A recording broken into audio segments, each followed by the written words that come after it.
आखिर कैसे होगा सिलेक्शन, क्या पढ़ना चाहिए, कैसे पढ़ना चाहिए और कितना पढ़ना चाहिए। यूपी पीसीएस का नोटिफिकेशन कब आएगा, इसके लिए सब परेशान थे। लेकिन सच बात ये है कि सिलेक्शन नोटिफिकेशन के बाद नहीं, उससे पहले डिसाइड होता है। तो आज की इस वीडियो में मैं आपको 5 ऐसी चीज़ें बताने वाली हूँ जो कि आपको अभी से स्टार्ट कर देनी चाहिए अगर आप सीरियस एस्पिरेंट हैं तो। आज का ये एक ऐसा टाइम है जहाँ पे मैक्सिमम लोग गवर्नमेंट जॉब की प्रिपरेशन कर रहे हैं, तो उसमें हमें कितना पढ़ना चाहिए और हार्ड वर्क और स्मार्ट वर्क में थोड़ा सा डिफरेंस होता है। तो उस गैप को जो फिल कर लेता है एक्चुअली में सिलेक्शन उसी का होता है। तो आज की वीडियो में हम यही जानेंगे कि हमें हार्ड वर्क की तरफ नहीं, स्मार्ट वर्क की तरफ जाना चाहिए, जिससे कि कम पढ़ के भी हमारा सिलेक्शन जल्दी से जल्दी हो सके। नमस्कार दोस्तों, मैं अंशिका, मैं खुद यूपी पीएससी की एक एस्पिरेंट हूँ। मैं कोई एक्सपर्ट तो नहीं वीडियो शूट करने की या फिर बनाने की, लेकिन हाँ, मैं कोशिश ज़रूर करूँगी कि अपने इस वीडियो के माध्यम से मैं आपको स्मार्ट वर्क और हार्ड वर्क के बीच में थोड़ा सा जो डिफरेंस है वो बता सकूँ, और मैं स्मार्ट स्टडी की स्ट्रैटेजी आपके साथ शेयर करना चाहूँगी कि हमें क्या चीज़ें फॉलो करनी चाहिए, कैसे टिप्स को फॉलो करना चाहिए। तो वीडियो के स्टार्टिंग में मैंने आपसे बोला था कि मैं आपको 5 ऐसे काम बताने वाली हूँ जो कि आपको अभी से शुरू करना चाहिए। तो मैं उस काम पे आगे बढ़ने से पहले आपको कुछ बुक्स या फिर मैगजीन है जो शॉर्ट में बता देती हूँ, जिससे आपको थोड़ी हेल्प मिल सकती है। तो अगर आप करंट अफेयर के बारे में आप सोच रहे हैं तो दृष्टि की ये करंट अफेयर की बुक है, ये बहुत अच्छी होती है। और एग्ज़ाम के टाइम के पहले ही थोड़ा 1 मंथ ऐसे कुछ पहले ये लोग एक दृष्टि की आंख बनी मैगजीन निकालते हैं, भी बहुत बेस्ट होती है। मैं इसको फॉलो करती हूँ, और एक आप चाहें तो क्रॉनिकल को भी फॉलो कर सकते हैं, वो भी अच्छी मैगजीन है। और साथ में ही एक बहुत अच्छा बेस हमारा बनाता है ये पूर्वावलोकन घटना चक्र, ये बहुत ही इम्पॉर्टेंट होता है।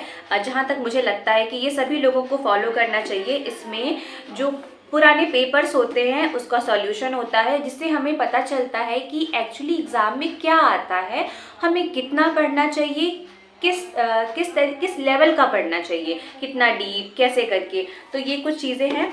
और हिंदी के लिए लोगों में बहुत ज़्यादा मिथ है कि कौन सी बुक फॉलो करें, कौन सी बुक ना फॉलो करें। तो मेरे पास 1-2 बुक है जो ऑथेंटिक बुक्स हैं, मैं उसको ही फॉलो करती हूँ। ये राजपाल सिंह की आप देख सकते हैं बुक है, ये काफ़ी अच्छी बुक है, यूनिवर्सल पब्लिकेशन की। मैं इसको फॉलो करती हूँ, इसमें मुझे सारी चीज़ें मिल जाती हैं। मैं आपको अभी दिखाती हूँ, एक मिनट। ये जो चीज़ें हैं देखिए, ये आप देख पा रहे होंगे, मैंने यहाँ पे मार्क कर रखा है कि क्या क्या चीज़ें मुझे पढ़नी है, क्या मुझे नहीं पढ़नी है। इस तरीके से इसमें पूरा तो हमें नहीं पढ़ना है, जो हमारे काम का है बस वही 5-6 टॉपिक हमें निकाल लेने हैं। और इसमें आपको इस तरीके से पूरा डिटेल भी मिल जाता है कि अगर आप पढ़ना चाहें तो आप वो देख सकते हैं यहाँ से, तो ये बेस्ट है।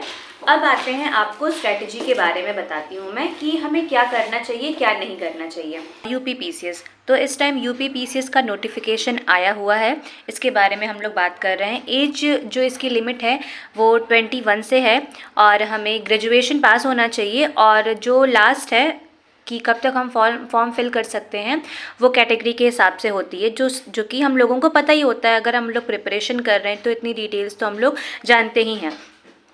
अब बात करते हैं कि जो कॉमन मिस्टेक है, जो बाकी बच्चे करते हैं, जो पीछे रह जाते हैं, या फिर कैसे हमें उनमें से बेस्ट बनना है, वो चीज़। सिलेबस देखे बिना पढ़ना। किसी भी जॉब की प्रिपरेशन करने के लिए सबसे इम्पॉर्टेंट कुछ है तो वो है कि सिलेबस को अच्छी तरीके से देखना। ऐसा नहीं कि हाँ ठीक है देख लिया, सिलेबस आपको इतनी बार अच्छे से याद होना चाहिए। आप उसको बार बार देखें कि क्या चीज़ें हम कर रहे हैं, या फिर क्या हार्ड है, क्या हमारे लिए ईजी है, हमें कैसे उसको करना चाहिए। तो ये एक सबसे अच्छा पॉइंट है जो हमें अच्छे से फॉलो करना चाहिए। दूसरा पॉइंट आता है रिवीजन स्किप करना। लोग सोचते हैं कि मैंने ये पढ़ लिया, ठीक है, उसके बाद मैं सिर्फ पढ़ता चला जा रहा हूँ, ये पढ़ लिया या फिर ये कर लिया। तो ये सबसे गलत पॉइंट होता है हमारा। अगर हम रिवीजन को स्किप करते हैं तो हम अपने सिलेक्शन में काफ़ी पीछे रह जाते हैं। तो इस रिवीजन बहुत ही ज़रूरी है हमारे लिए। और फिर उसके बाद आता है next mock test. Mock test late शुरू करना या फिर मंथ के लास्ट में कि ठीक है अब बस आने वाला एग्ज़ाम तो मैं 1 महीने बाद कर रहा हूँ, ये भी एक बहुत ही गलत बात है। मॉक टेस्ट हमें अपने पढ़ाई के साथ साथ ही लगाना चाहिए। जैसे कि हम पढ़ रहे हैं उसके बाद जो भी टॉपिक हमने कंप्लीट किया फिर उसमें हम लोगों ने मॉक टेस्ट किया, तो मॉक टेस्ट एक बहुत ही अच्छा स्कोर गेन करा सकता है हमारे जो मेन एग्ज़ाम है उसमें।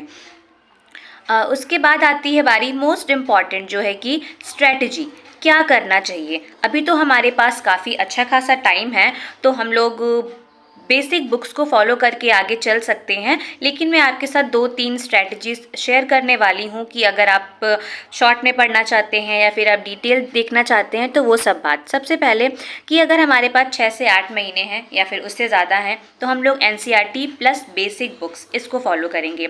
ये एक बेस्ट तरीका है कि इससे आपकी पूरी तैयारी हो जाती है। आपको कहीं से भी क्वेश्चंस आते हैं, अगर आपने ये कर लिया है तो वो क्वेश्चन हमसे बाहर नहीं जाते। 1-2 क्वेश्चंस ऐसे होते हैं जो बाहर से आ सकते हैं।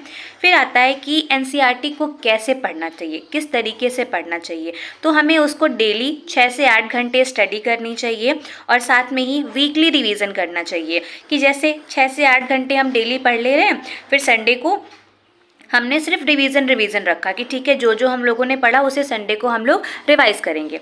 अब आती है शॉर्ट की बारी कि हम कम में कैसे पढ़ाई करेंगे।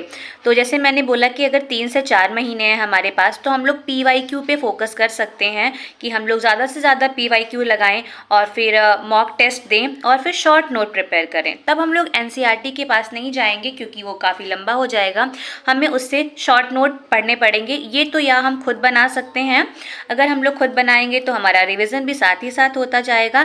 लेकिन अगर शॉर्ट नोट हम लोग खुद नहीं बना सकते तो मार्केट में बहुत सी चीज़ें पड़ी हुई हैं जो कि शॉर्ट नोट है, कहीं से भी परचेज कर सकते हैं, जो भी आपको समझ में आए, जो भी आपको ईजी लगे।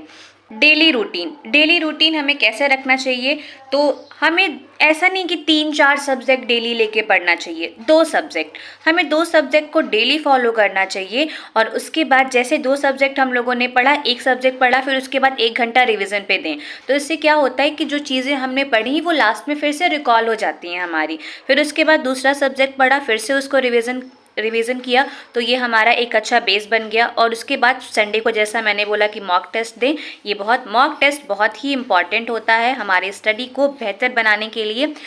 सबसे बड़ी बात, अभी जैसे नोटिफिकेशन आया हुआ है, कुछ डेट्स वगैरह हमें नहीं पता है, तो अभी हमें क्या करना चाहिए।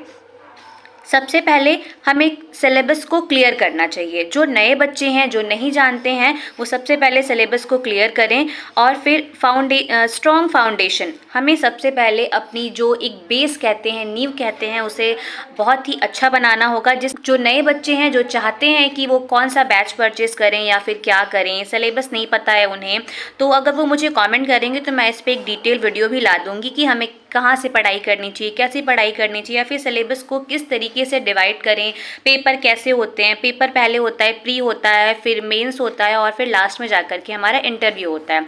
3 स्टेजेस में हमारे एग्ज़ाम होते हैं, तो उस पर मैं वीडियो डाल सकती हूँ, आप मुझे कमेंट करिएगा। और उसके बाद फिर आता है PYQ, जो कि PYQ बहुत इंपॉर्टेंट होता है, जिससे हमारा बेस बनता है, मैं पहले भी बता चुकी हूँ आपको। और फिर लास्ट में वही सारी चीज़ें आ जाती हैं, revision plus mock test. Revision और mock test, syllabus clear, strong foundation, PYQ, revision plus mock test. इसे अगर हम इतनी चीज़ें शुरू कर देते हैं तो हमारी जो तैयारी है वो काफ़ी बेहतर हो सकती है, क्योंकि अभी ऐसा कुछ डेट आया नहीं है कि हाँ कब से एग्ज़ाम होगा या फिर क्या आगे की नोटिफिकेशन है। तो अभी इतनी ही डिटेल्स थी जो कि हमें फॉलो करनी चाहिए।